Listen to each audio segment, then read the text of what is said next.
Pour la deuxième année consécutive, Guangzhou était cette semaine à Paris pour dialoguer avec les Français autour des thèmes de la gastronomie et des fleurs, deux éléments emblématiques de la ville.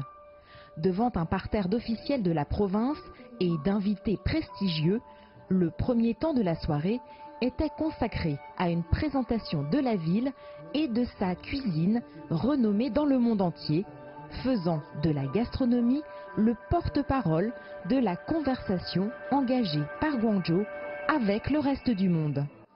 La cuisine de Guangzhou est le meilleur symbole pour communiquer avec les peuples du monde.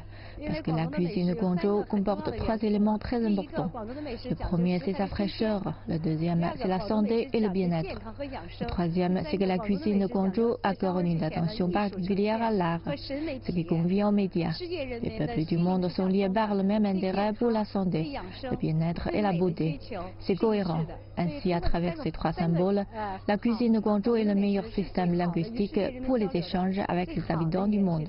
Président du Bocuse d'Or en Chine depuis 2009, le chef Stefan Stiller, qui dirige l'un des premiers restaurants étoilés par le guide Michelin en Chine continentale, était présent pour partager son expérience.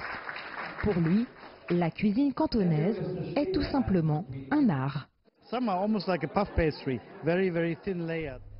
Certains ressemblent presque à une pâte feuilletée en couches très fines, d'autres à des pâtes italiennes. Nous connaissons les pâtes, mais c'est encore différent.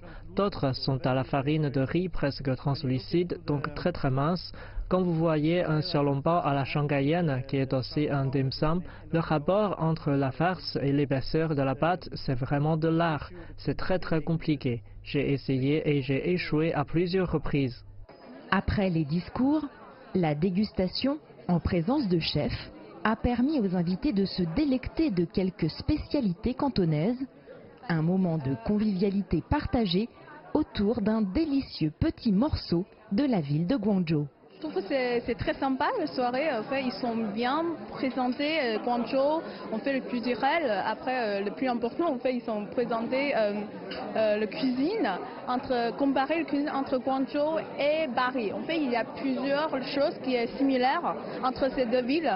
Je trouve que c'est très sympa. La cuisine cantonnaise à Paris, c'est la plus populaire cuisine. Mais les Français, ils ne sont jamais pensé d'aller à Guangzhou peut-être. Donc cette soirée, c'est bien présenté pour les amis, notre ami français qui ont rêvé d'aller à Guangzhou. Donc je trouve que c'est bien. Organisé à quelques semaines du Nouvel An chinois, cet événement est une façon élégante pour la ville de Guangzhou de célébrer l'éclosion des fleurs avec l'arrivée du printemps et la bonne cuisine. Alors, rendez-vous l'année prochaine à Paris pour la 3e édition. Jade Charles, CGTN, Paris.